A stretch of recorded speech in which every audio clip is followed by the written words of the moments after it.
દીવમાં પોલીસ વિભાગ એક્શન મોડમાં. દીવમાં પર્યટકોની ભીડ, 31 તેમજ પાર્લામેન્ટરી કમિટીને ધ્યાનમાં રાખી દીવ પોલીસ વધુ સતર્ક બની. દીવમાં બંને ચેકપોસ્ટ ઉપર અને નાગવા વગેરે બાજુ ટ્રાફિક પોલીસ ફરજ બજાવતા હોય છે.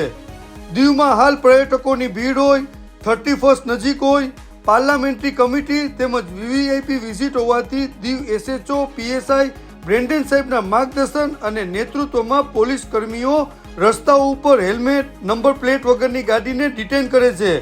ખાસ કરીને નંબર પ્લેટ વગરની ગાડીઓ પોલીસ ચોકી પાસે વાઇન શોપની આજુબાજુ વધુ નજરે પડતી હોય અને તેમાં દારૂની હેરાફેરી થતી હોય, જેથી આવા ગુનાઓને અટકાવવા આ કાર્યવાહી કરવામાં આવી રહી છે.